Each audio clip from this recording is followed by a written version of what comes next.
بسم اللہ الرحمن الرحیم۔ حضور صلی اللہ علیہ وآلہ وسلم ہر بیوی کے پاس ایک دن رہتے، باقی ازواج مطہرات البتہ باری والی زوجہ کے پاس اکٹھی ہو جاتے۔ ایک دفعہ حضرت عائشہ کی باری تھی جب حضرت زینب ابن ماجہ کی روایت کے مطابق بلا اجازت ان کے حجرے میں داخل ہوئیں۔ آپ کو معلوم نہ تھا کہ حضرت زینب موجود ہیں۔ اندھیرے میں آپ نے ان کی طرف ہاتھ بڑھایا تھا کہ حضرت عائشہ بولیں، یہ زینب ہیں۔ آپ نے ہاتھ کھینچ لیا۔ اس پر ان دونوں میں تکرار ہونے لگی اور ان کی آوازیں بلند ہو گئیں۔ ادھر نماز کھڑی ہونے لگی تو حضرت ابوبکر نے آپ کو بلا لیا۔ حضرت عائشہ بولیں، ابھی نماز ادا کرنے کے بعد میرے والد مجھے خوب ڈانٹیں گے۔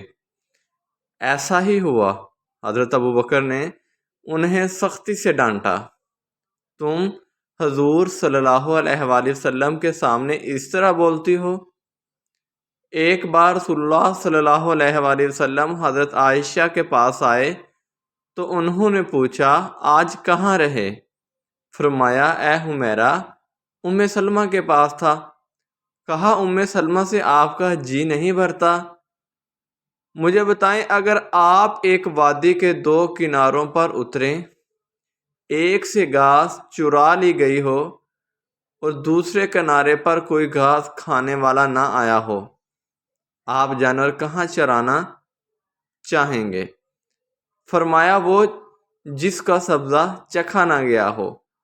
میں آپ کی دوسری عورتوں کی طرح نہیں، میرے علاوہ ہر عورت دوسرے مرد کے پاس رہی ہے۔ حضور صلی اللہ علیہ وآلہ وسلم مسکرا دیے۔ شاہ روم مقوقس نے رسول اللہ صلی اللہ علیہ وآلہ وسلم کو ایک کبتی باندی ہدیہ کی۔ حضرت عائشہ کہتی ہیں، وہ حاملہ ہوئی تو مجھے پریشانی لگ گئی۔ ابراہیم کی ولادت ہوئی لیکن ماریا کو دودھ نہ آتا تھا۔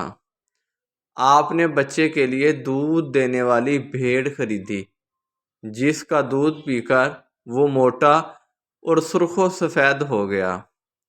ایک دن آپ ابراہیم کو اپنی گردن پر اٹھا کر لائے اور پوچھا، عائشہ، بچے کی مجھ سے مشابہت کے بارے میں کیا خیال ہے؟ میں نے سوتاپے کی وجہ سے کہا، مجھے تو آپ سے کوئی مشابہت نظر نہیں آتی۔ فرمایا، بچے کی صحت کے بارے میں کیا کہتی ہو؟ میں نے کہا، جو بھیڑوں کا دودھ پیتا ہو وہ ایسے ہی ہو جاتا ہے۔ حضرت عائشہ فرماتی ہیں، میں ان عورتوں سے چڑھتی تھی جو اپنا آپ رسول پاک صلی اللہ علیہ وآلہ وسلم کو حبا کر دیتی تھیں۔ میں کہتی، بھلا کوئی عورت اپنے تئیں حبا کر سکتی ہے؟ جب اللہ تعالیٰ نے یہ آیت اتاری، اے نبی، اپنی بیویوں میں جس کو چاہیں الگ رکھیں اور جسے چاہیں اپنے پاس رکھیں، اور جسے چاہیں الگ کرنے کے بعد واپس بلا لیں، اس میں بھی کوئی حرج نہیں۔ تو میں نے کہا، مجھے لگتا ہے آپ کا رب آپ کی خواہش پوری کرنے میں جلدی کرتا ہے۔ ابن حجر کہتے ہیں، کئی صحابیات نے اپنی جان رسول اللہ صلی اللہ علیہ وآلہ وسلم کو بخشی، مگر آپ کسی ایک کو نکاح میں نہ لائے، کیونکہ یہ آپ کے منشا پر موقوف تھا، بشرط یہ کہ نبی کریم صلی اللہ علیہ وآلہ وسلم اس کو اپنے نکاح میں لانا چاہیں۔ ابن حجر نے حضرت میمونہ رضی اللہ تعالی عنہا کے وہبہ ہونے کا بھی رد کیا ہے۔ ام المؤمنین حضرت سودا بنت زمعہ نے اپنی باری کا دن حضرت عائشہ رضی اللہ تعالی عنہا کو دے دیا تھا، چنانچہ آپ سرکار صلی اللہ علیہ وآلہ وسلم حضرت عائشہ کے ہاں 2 دن قیام فرماتے۔ حضرت عائشہ فرماتی ہیں، سودا کے علاوہ کوئی عورت ایسی نہیں کہ میرا اس جیسے طریقے اختیار کرنے کو دل چاہے، مگر ان میں بھی تندی تھی۔ ایک بار حضرت صفیہ بنت حی اور حضرت عائشہ رضی اللہ تعالی عنہا میں جھگڑا ہوا۔ دونوں نے ایک دوسرے کے باپ کو برا بھلا کہا۔ رسول اللہ صلی اللہ علیہ وآلہ وسلم نے سنا تو فرمایا، صفیہ تم ابوبکر کو گالی دے رہی ہو؟ حضرت عمر فرماتے ہیں، نبی پاک صلی اللہ علیہ وآلہ وسلم کے ازواج آپس کے رشک در کعبت کی وجہ سے آپ سے روٹھ گئیں، تو میں نے ان سے کہا، نبی پاک صلی اللہ علیہ وآلہ وسلم تمہیں طلاق دیں تو بڑی امید ہے ان کا رب انہیں بدلے میں تم سے بہتر بیویاں دے دے۔ تو اس مضمون کی آیت نازل ہو گئی۔ ایک سفر میں نبی پاک صلی اللہ علیہ وآلہ وسلم کے ساتھ جانے کے لیے حضرت عائشہ اور حضرت حفصہ کے نام قرآن نکلا۔ رات کے سفر میں گفتگو کرنے کے لیے آپ حضرت عائشہ کو اپنے ساتھ رکھتے تھے۔ حضرت حفصہ کو اس پر رشک آیا۔ انہوں نے حضرت عائشہ سے کہا، تم میرے اونٹ پر سوار ہو جاؤ اور میں تمہارے اونٹ پکڑ لیتی ہوں، دیکھتی جاؤ کیا بنتا ہے۔ رسول اللہ صلی اللہ علیہ وآلہ وسلم حضرت عائشہ کے اونٹ کے پاس گئے اور حضرت حفصہ کو سلام کیا۔ رات بھر کے سفر کے بعد پڑاؤ کا وقت آیا تو حضرت عائشہ آپ سے دور رہ گئیں۔ وہ نبی پاک صلی اللہ علیہ وآلہ وسلم سے شکوہ تو نہ کر سکتی تھیں، اس لیے زمین پر اترتے ہی اپنے پاؤں ازخر گھاس میں ڈال دیے، جس میں سانپ بچھوؤں کا بسیرا ہوتا ہے، اور رنج کے باعث دعا کرنے لگیں، اے رب، ڈسنے کے لیے مجھ پر کوئی سانپ بچھو ہی مسلط کر دے۔ نبی پاک صلی اللہ علیہ وآلہ وسلم اپنی ایک زوجہ حضرت عائشہ کے پاس تھے۔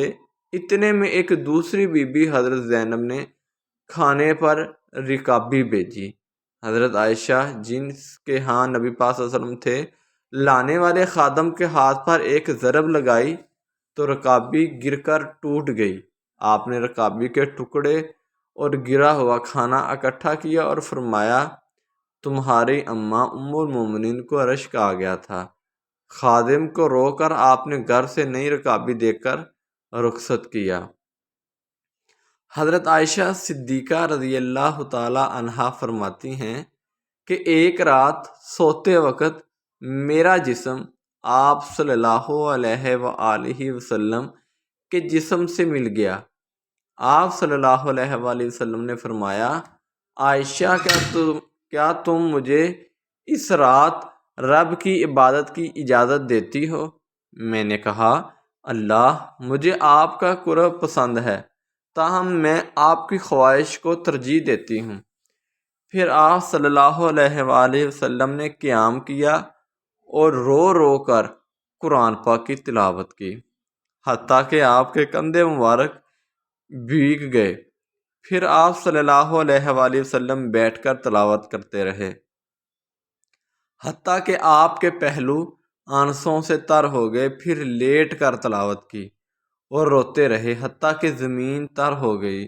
آپ صلی اللہ علیہ وآلہ وسلم کے پاس جب حضرت بلال رضی اللہ تعالی عنہ آئے تو انہوں نے کہا، یا رسول اللہ صلی اللہ علیہ وآلہ وسلم، میرے والدین آپ پر قربان، کیا اللہ تعالیٰ نے آپ کے آئندہ اور گزشتہ کے تمام گناہ معاف نہیں کر دیے؟ فرمایا، بلال، پھر میں شکر گزار بندہ نہ بنوں؟ اللہ تعالیٰ نے مجھ پر اس رات یہ آیت نازل فرمائی، یعنی آسمان و زمین کی پیدائش میں، دن رات کی گردش میں اہل عقل کے لیے نشانیاں ہیں، جو اللہ کا ذکر کھڑے بیٹھے اور لیٹے ہر حال میں بجا لاتے ہیں، اور وہ زمین و آسمان کی پیدائش پر غور و فکر کرتے ہیں اور کہتے ہیں، اے ہمارے پروردگار، تو نے یہ سب کچھ باطل پیدا نہیں کیا، تو پاک ہے، ہمیں آگ کے عذاب سے بچا لے۔